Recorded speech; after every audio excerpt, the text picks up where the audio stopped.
Hello everyone. Welcome to our webinar this morning. It's called It's Not the Cheque That Makes a Difference. So we're delighted to be here this morning with Dame Stephanie Shirley. We're just going to give it a minute. We're slightly early, just letting you all in, just so that we have some time for everyone to come on. Very happy 2021 to you all. Hope you all had a nice quiet Christmas and New Year.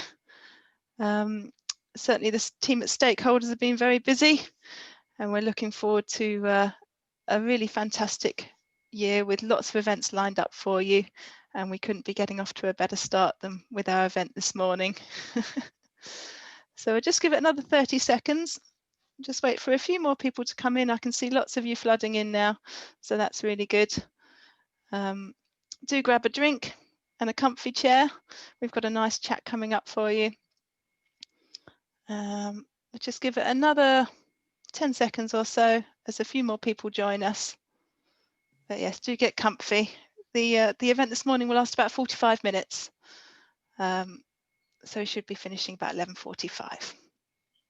Okay, I think we're ready to go. So without further ado, I'll hand over to my colleague, Megan Sneyman. She's our Venture Relations Manager here at Stakeholders. Megan, over to you. Thank you so much, Helen, and a very warm welcome to you all today. And if it's not too late to say it, a happy new year. As Helen mentioned, my name is Megan Sneyman and I'm the Venture Relations Manager at Stakeholders. And while we're now in the midst of a national lockdown, and I hope stress levels are not too high, today we are sharing some positivity with our esteemed guest, Dame Stephanie Shirley, Companion of Honor. A very warm welcome to you, Dame Stephanie. Thank you very much indeed, Megan. At the end of last year, we had a focus on female investors and entrepreneurs. Dame Stephanie, you seem to cover both of these categories with a career in IT and tech, beginning right back in 1962.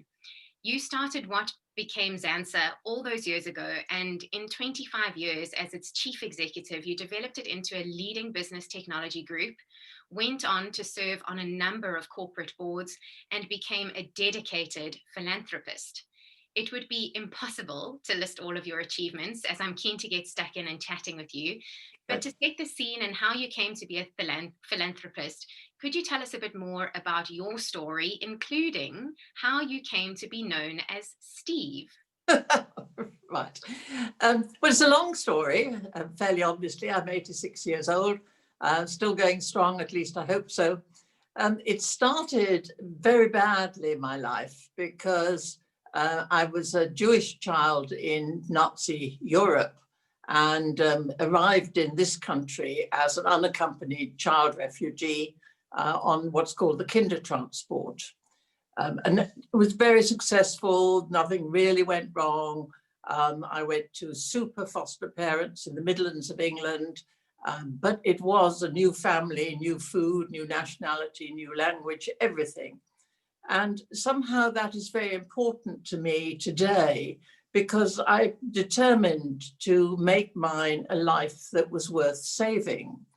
And it's an odd thing for a child to do, but everyone was saying, aren't you lucky? Aren't you lucky to be saved? It's not a really healthy thing to say to children. But it has driven my life. And so I always talk about it because it helps other immigrants and refugees to realize that they can actually make a success in their new country. And I love this country with a passion that perhaps only someone who has lost their human rights can feel. But I was a very studious child. I knew I had to do well at school in order to get anywhere, that education was really the way out of poverty. And I studied for 6 years at evening classes, working during the day as a sort of mathematical clerk in the scientific civil service. And as the years went on, I began to do some quite interesting work for that civil service, working on the premium bond computer ERNIE, the first electronic telephone exchange, transatlantic telephone cables. And as I learned more, I realized that I was coming up over and over again with a sort of so-called glass ceiling. and became somewhat assertive. I mean, at that time, there were sort of two pay scales that went by age, one for men and one lower for women. And this really began to irritate me. And that has become a motivator. I'd been patronized as a Jew, and I wasn't going to be patronized as a woman. So what I've done really is social enterprises. I never set out to make money, though I have made serious money in the long term. It was very much, I wanted to make a difference in the world. I wanted to get women professionally accepted in the workforce. This was my driving initiative. And post-retirement, I've also set up 4 charities and taken each of those to sustainability.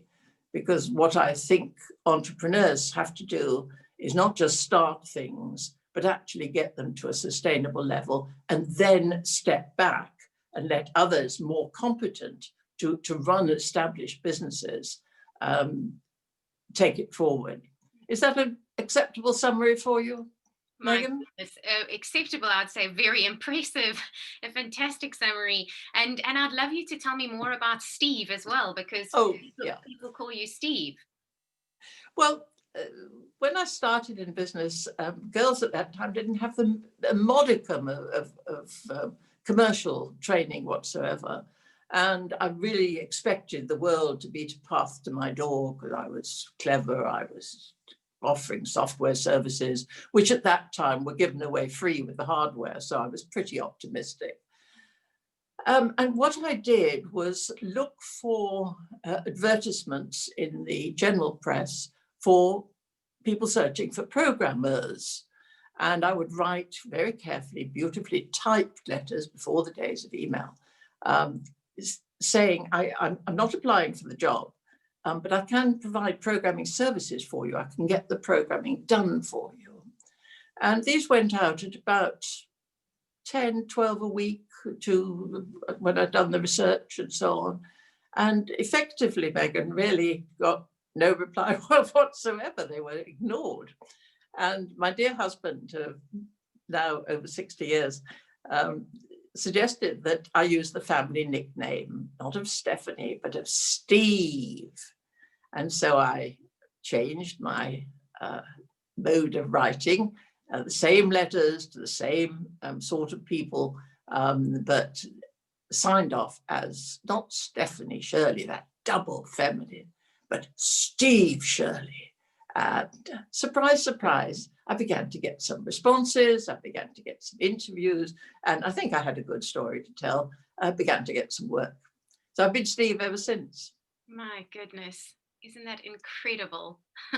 And adaptation, right? Isn't that one of well, you know, if you can't go through an open door, you have to sort of climb over, under, through, tunnel underneath. You've got to find a way through. And there usually is a solution. And if not, you have to find new markets. Incredible. So resilient. Let's get into the questions. I'd love to get into this. It's really meaty. Tech and IT is an exciting space to work in, but what initially attracted you to it? Oh, well, I was going to be the world's greatest mathematician and solve something called Fermat's last theorem, which is the pure mathematical thing, which I don't even understand the problem anymore. But it took other people 40 years to solve that. And when I started serious work, I realized I was not going to be able, I didn't have it in me to do that pure mathematics. But I was lucky because the computer industry was just starting and you needed mathematics for computing in the early days. And so I changed to computing, as we called it then, rather than IT. And it was like falling in love again. I could not believe that my job should be so exciting, that I should be paid so well for doing something that I enjoyed so much. And in the very early days, there were quite a lot of women in the industry, and I think that helped as well. Absolutely. You're incredibly proficient in building strong teams. What do you look for when you're employing someone, or how do you know that they're the right fit? I was with one of my charities recently, and they used the term value recruitment. And I always pick up things if I can't understand them. And I said, what's that? What does that mean? And they sort of said it was not, my generation used to recruit against a job specification and a qualification list. And they were recruiting by values. And I suddenly realized that that's what I've always done. I've chosen people, yes, of intelligence, perhaps, that one could see doing a professional work, but they could be just A-levels and ambitious, but their values. Did they have the work ethic? Could they work well in teams? Could they communicate what they were doing? Did they want to do this, or was it just the only thing that they could get? I want people who can support me, whom I can support, who are egalitarian, who are prepared to sort of stick at it, because certainly IT is quite stressful at times. The project lengths, you know, you can go on for weeks or months, occasionally years, and you've got to stick with it. And that stickability is people tend to forget it. So I think the values are human values that I'm talking about. I can teach skills that I can get team members who need skills. They can learn that from me or from other people.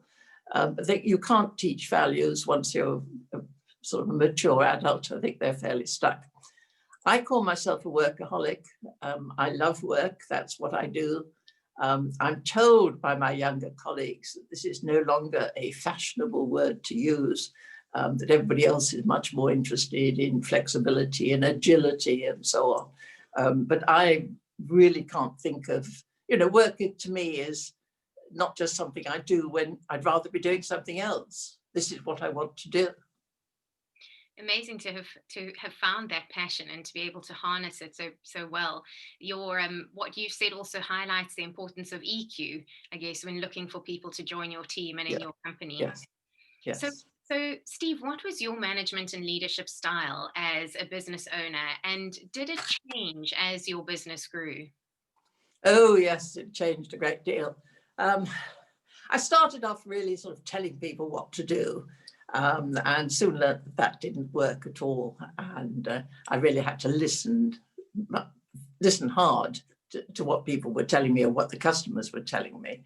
I also started off chasing after everything.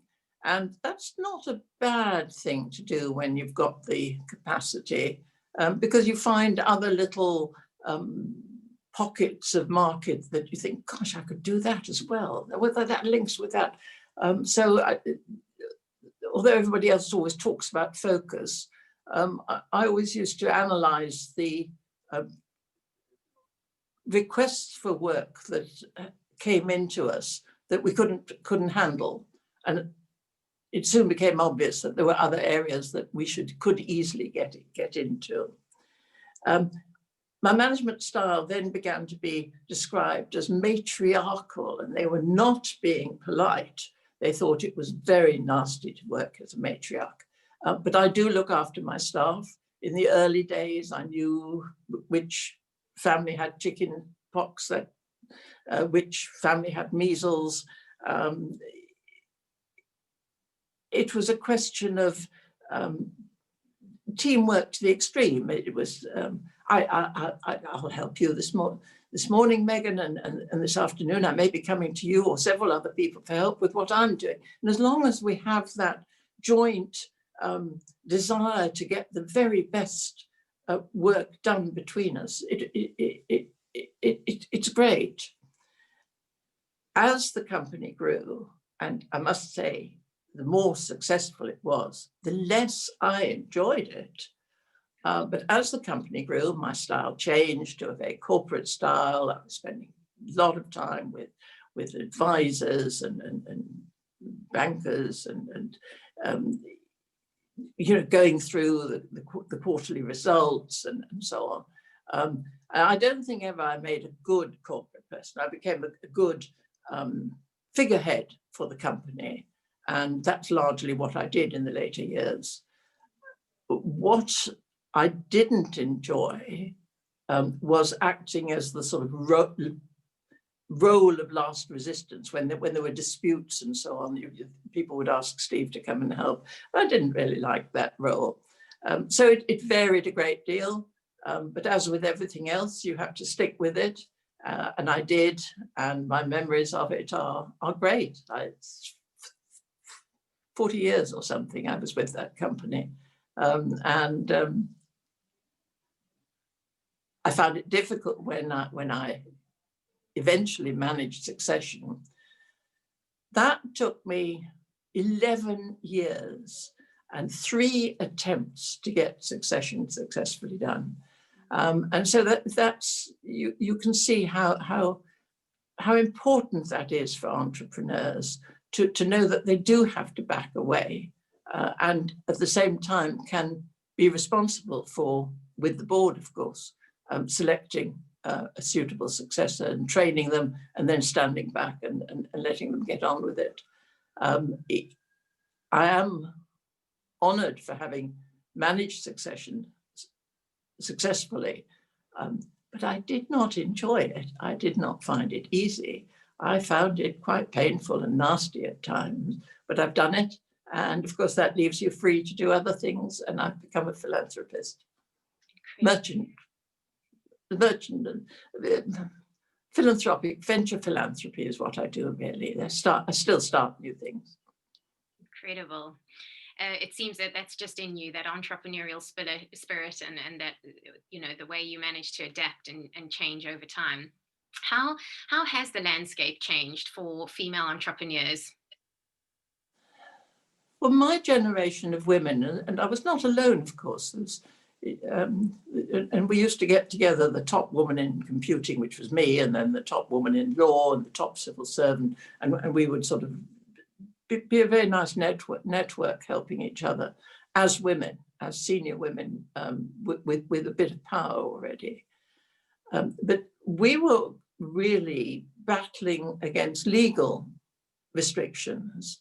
The law at that time meant that I could write software for the stock exchange, and we did big stuff, but I couldn't work on the stock exchange. Women couldn't drive a bus, women couldn't fly an airplane.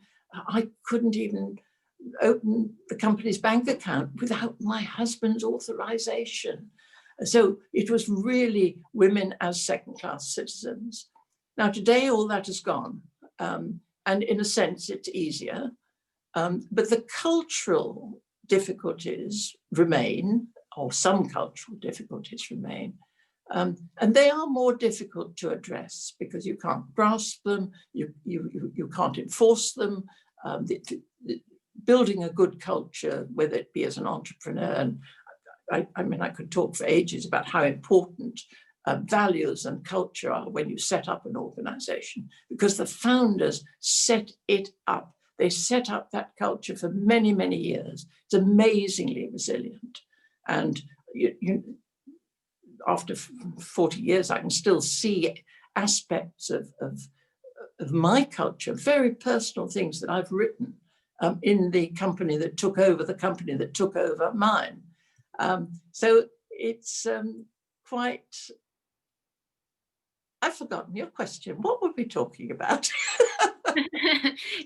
We were talking about that landscape for female entrepreneurs. Yes. You were saying there are things that are definitely easier, but there are still challenges that need to be addressed. And you talked about the values, and it seems like entrepreneurs, male or female, need to take the time to delve into the values, the values of the organization, to set it up for success in that regard. Yeah. Nowadays, companies do talk about their mission. What are we here for? And it's not just for the bottom line. We set up what we called a charter. And as far as I knew, it was an original concept that really spelt out what it was we were trying to do for women, for generally, for the industry, for my country. And that took us 18 months to write. and too professional rewrites to make it look slick. That really, what leaders are doing, and founders are leaders, and they are setting the tone for leaders. They're over and over again reinforcing what the organization is all about. Not in technical terms, but what sort of company it is, whether it wants to be the best but small, or the largest, or the most agile. That really has to be decided and talked about all the time. Yes, this might be more profitable. Is this in line with our mission? And that, I think, is a very important part of leadership. And it's something, I guess, that perhaps a lot of founders may not focus on in the beginning, because there are so many other boxes to tick and things to get right from a business perspective, isn't it?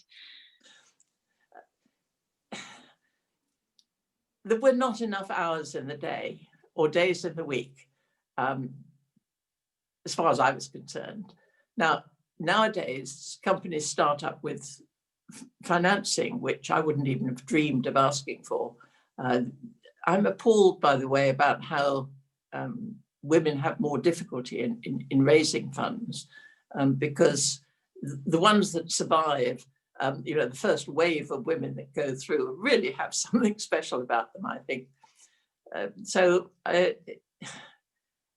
How can they really demonstrate their abilities, their ambitions, and not get stuck in this routine? Well, of course, she isn't childbearing years. Nobody says it, but they're thinking it all the time. And women do go on working, and my company was really intended for women to go on working after they had a family. And we worked from home. So working from home is nothing new to me, but it's nice to see it come to fruition. We've had more changes as regards information technology in the last year, in 2020, than we've had in the previous 10 years.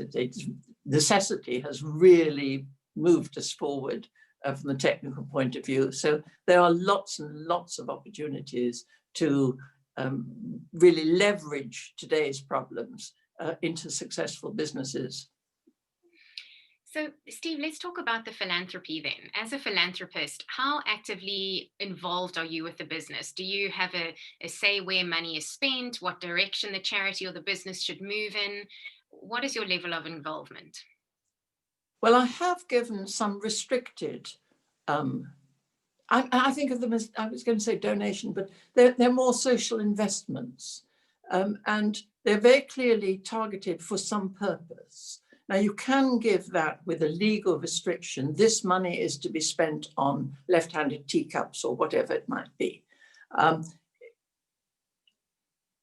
history has shown me that this can be debilitating for the recipient charity, because they get stuck there. The needs have changed, and the charity is now committed to horse troughs in the City of London, which have now all been turned into flower beds and stuff like that.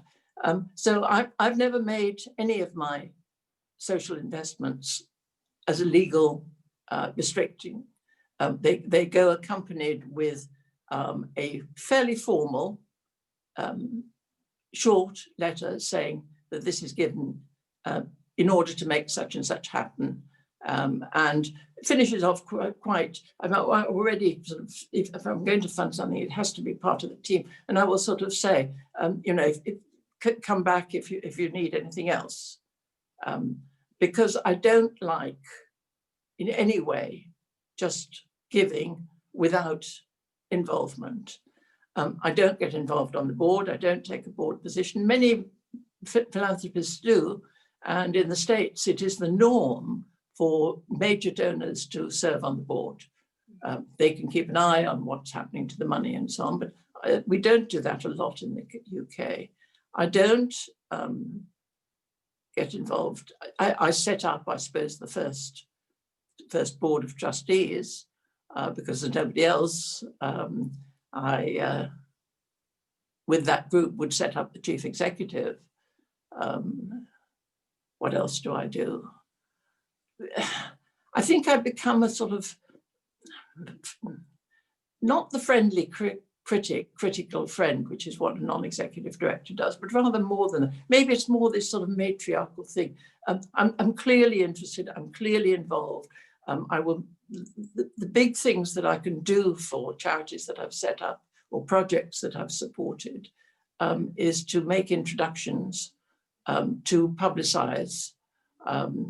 I mean, I've just given a very small donation to the National Museum of Computing, and along with that, I'm prepared to help them with their PR and so on. And that's really much more valuable than the bit of money that I put in there. That's what they... I think my contacts now, I've been around a long time, are considerable. Most of the charities I take regular, not regular, but I introduce other potential donors. I introduce consultants that I think might be useful, but I never really follow up. Do they use them or not? I've made the introduction, and sometimes they do, sometimes they don't. So it's a bit like a merchant banker, I suppose. It's the nearest I can get. That's why I call it venture philanthropy. Yes, right. Just a reminder to the audience, if anyone has any questions they'd like me to pose to Steve at the end of my questions, type it into the Q&A pane and I'll try to get through as many as we can. Steve, back to the philanthropy then. What advice would you, excuse me, what advice would you give to people wanting to get more involved in philanthropy?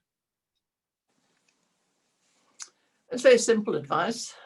Start small, start local, start with, if you're interested in the elderly, just support a local care home that you can see every day as you walk to the station,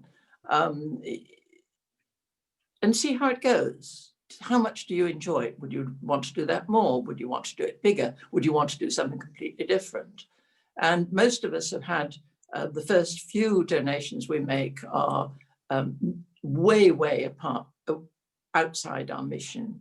The first one I did, I'm almost ashamed to tell it, I supported a debating society in Bermuda. And, this is for children.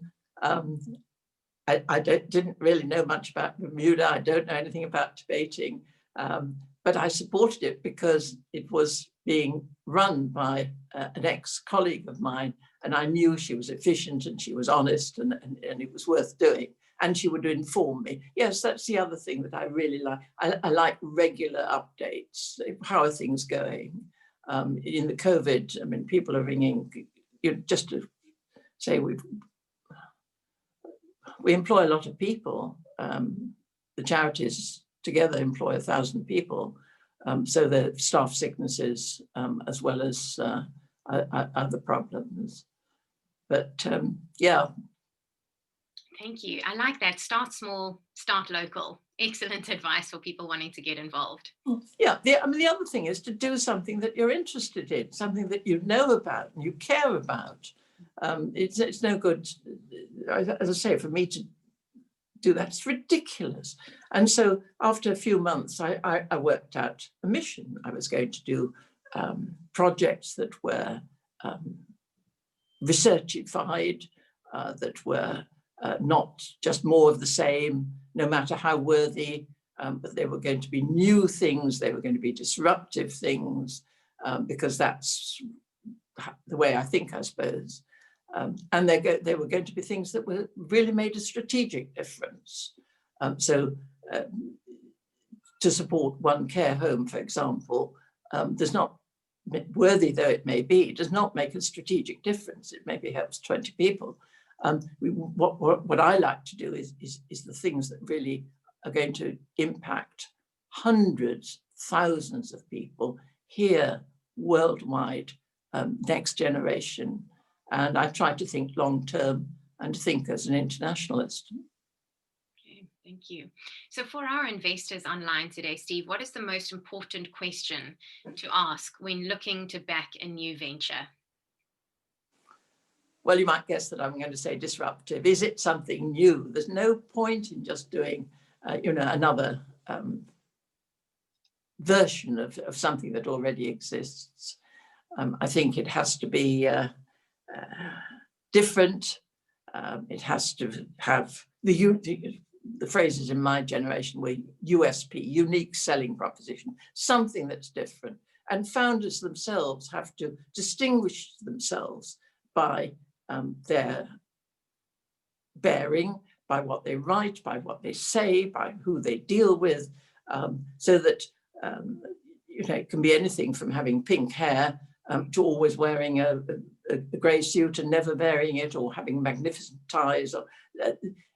But you have to distinguish yourself so that people remember you. Now, as a woman, I was very much the first woman this, the first woman that, the only woman that, and it was a bit easier for me, but quite difficult to get that professional respect that women need. It's not important to be liked, but I do need to be respected, and then I can get work done. So when investing in tech, what aspects of the business do you feel is the most important? I would assume you might mention it being disruptive again, but do what's important? The team, the market, the speed of exit, where do you focus? Well, I always look at an exit for me, because at my age, it's ridiculous to start a project that's not going to finish for 5 years. So I've stopped doing long projects, just being very practical. I always look at leadership. The 2 or 3 people at the top of an organization, what are they like? Are they more than competent?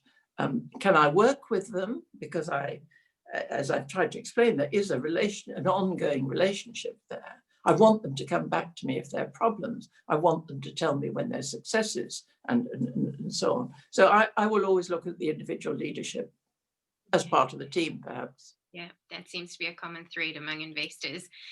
Now, should an investor invest in a business that goes on to fail, how can they then support the team moving forward? It's important to finish failures well. I mean, I've closed down companies. I've closed down projects as so-called failures. And it is important to finish well. I always celebrate what has been achieved by the team, the good work that has happened. And, it probably nothing more complex than having a little celebratory dinner with speeches and funny photos, what happened to so-and-so, what. Somebody's just written to me of saying they remember me, what as? Not as a professional. They remember me dressed up as a Christmas pudding at some Christmas event. It's fine, but at least they remember me. Absolutely. I think you've got to salvage what you can. Are there achievements that can be taken out into other parts of the organization, can be spun off and so on? And really sort of focus on the residual assets, a bit like a liquidator. Focus on the essentials. And very often in a failure, there are things that you can pull out. I mean, I failed lots of times. I set up in Denmark was the first one. And eventually, after 15 years or something, sold it to the staff for peppercorn.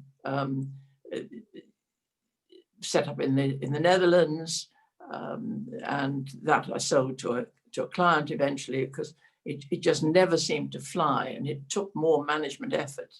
It failed twice in the States, East Coast, West Coast, but on the 3rd attempt, it was a success. Most things that one's doing in startups are long-term. I was writing articles about exporting software to India, in other words, getting software written in India for the UK. And that was 1978, and it took 20 years before it actually happened. But that was the big success. That eventually more than half of my company staff were in India, and the whole thing had changed from the original access to cheap labor to access to skilled labor in short supply. So you've got to be in there in the long term and not give up when first time things get difficult.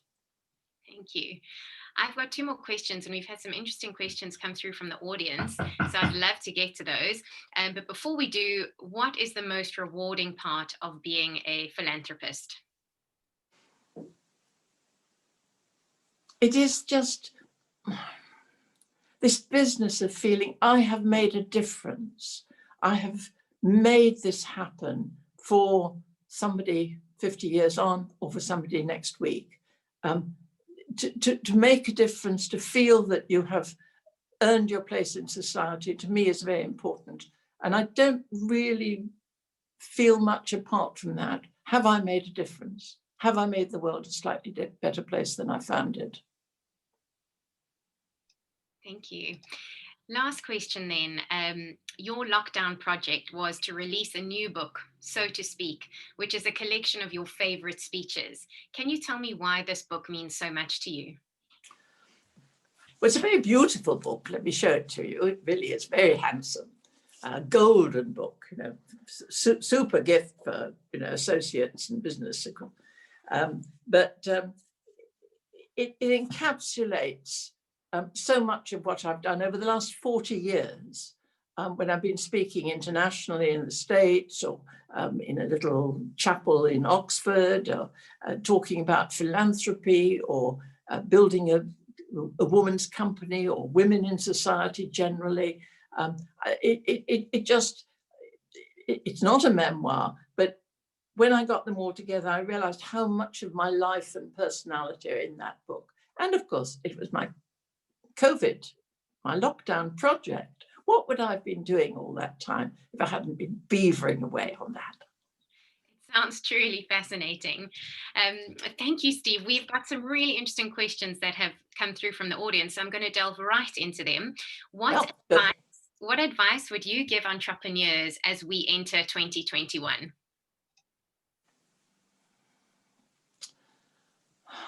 Do you know, I'm so glad I'm not running a business anymore, because these questions are so difficult. We haven't been in this sort of situation before. We haven't got experience to call on. We don't know what's going to happen. So what advice would I really give? I think to look at some of the supply chains. I was absolutely horrified how few organizations, small organizations I'm talking about, had any reserves whatsoever. And so they were so vulnerable to changes. And I think I would determine that any organization I was involved in built up reserves. Established companies have 6 months wages reserves. Perhaps that's a bit generous for a startup, but without that, the whole emphasis then becomes on money, money, money, because you're on the survival track. I think the quality of people is still important. I think flexibility, the use of, I used to use 0-hour contracts. I know they're very unpopular, but for certain jobs, they're just what's required by everybody. And I suppose listen. I'm a scientist. I do something. If it works, I do more of it. If it doesn't, I try something else. And I think new organizations need to get back on that simple thing. Let's try it and pull out fast if it doesn't work. Thank you. We've got another question here. Someone says, I have followed your career for many years, and thank you so much for speaking today. How do you suggest we get more girls at school to become interested in technology?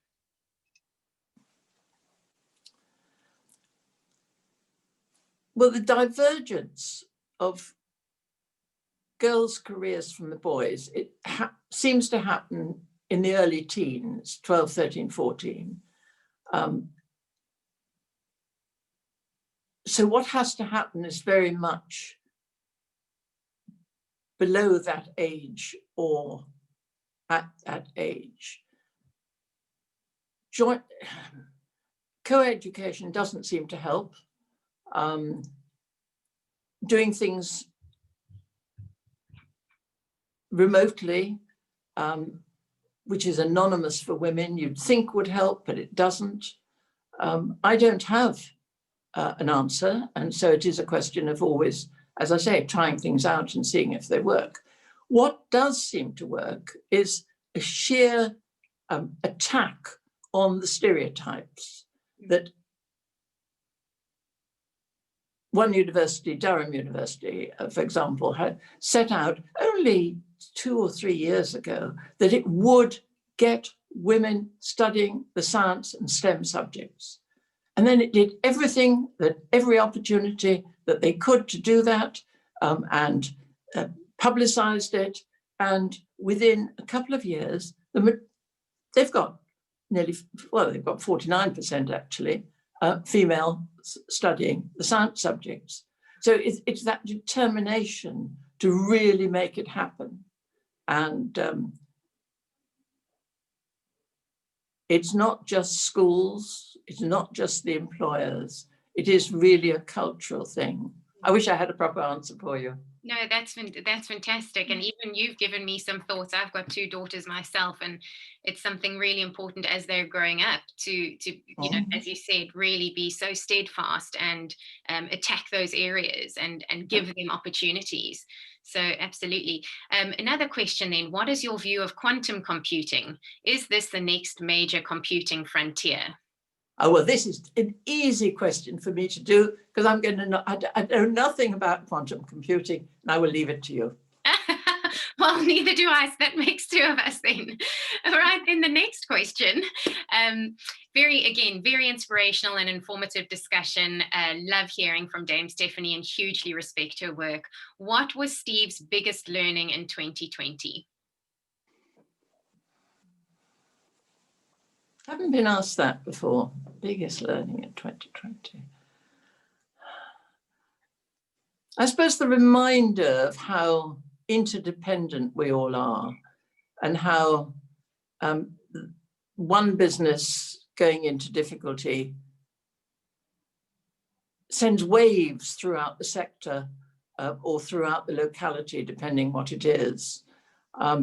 This is why I needed to go on working myself, because if I'm not working, my secretary is not working, my PR lady is not, Lynn, who's on here, I think, is not working, my driver's not working, you know, it just all fails. And that really brought it home to me in a very practical way. We're in this together. And if it's not if one goes, they all go, but we're much more interdependent than I thought we were. And I think that's what I learned last year. Thank you. While the USA and China continue to foster big tech and make strides in artificial intelligence, how do you rate the progress of technology in the UK? And which specific sectors do you think are the sweet spot for companies starting here?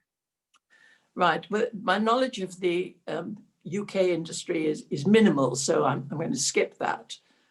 What I do think is the coming things are virtual reality and artificial intelligence. And artificial intelligence looks, you know, quite snazzy, but it's only just at the beginning of what's going to happen there. So it's so exciting. You know, the next 5 years is going to make a lot of difference. Already we've got driverless cars on public roads now. I mean, but you know, it's happening. My husband, who's mechanically minded, oh, this will never happen, and so on. But it is happening. Cars are driving around Milton Keynes. It's a very structured road system there, which helps. But you know, it's happening, and it's happening fast. And what we need to remember about technology is that there is no end to it. There's no end point. It's always developing. Thank you. There are a couple of questions, but I'm going to ask one more because of time. Steve, this one is an interesting one and a touching one. My third son, Tom, is autistic. He's 15, mainstream school with support. So thank you so much for your research and support in this area. What can still be done to be made to improve the lot of those on the spectrum? I was talking earlier about culture, and I think there is a need for the awareness of how those with autism can contribute to society. There's a crying demand in the IT area for skilled staff, and many people with autism and of high intellect are superb workers once you get them into the thing. It takes longer to get them in. It's very difficult if you interview them, it's useless. You've really got to take people on trial for a couple of weeks and see how they get on. But they have so much to give, and it's different and it's innovative and it is disruptive. There's been some work by Strathclyde University that those who employ a diverse workforce have better financial results and progression. Now, nothing could be more different than the autistic mind. It just thinks in a different way. And it's fascinating the solutions that they come up with, but they are difficult to employ. And I think there's a big opening there for young people, especially just starting in work. And I hope this might be something for your son. Thank you so much, Steve. My goodness, thank you for giving us your time today. You are an absolute inspiration for not only everyone who's been watching you today, but for so many people around the world. And it has been such a privilege to have you online with us today and to give up your time. So thank you. We truly appreciate it. My pleasure. For those online, you'll receive an email tomorrow with details on how to obtain a copy of So to Speak, the book which Steve talked about earlier, and as well as Dame Stephanie's memoir called Let It Go, both of which are in aid of Autistica. The email will also highlight a number of other events this month. The first on the 20th, showcasing one of our newest InsurTech ventures, Brisk, and putting their executive team in the spotlight. And then later on the 29th, we're joined by Lisa Ventura, founder and CEO of the UK Cybersecurity Association, talking about how to protect small businesses. As we close this event, you will get an access to a survey, and we would truly appreciate your time in filling out the survey. All of our webinars can be found on the events section of our website, stakeholderswithaz.com. So go and take a look at them. And thank you all for joining us today. And Steve, once again, thank you for joining us. Please stay safe, everyone. And we look forward to seeing you online again very soon.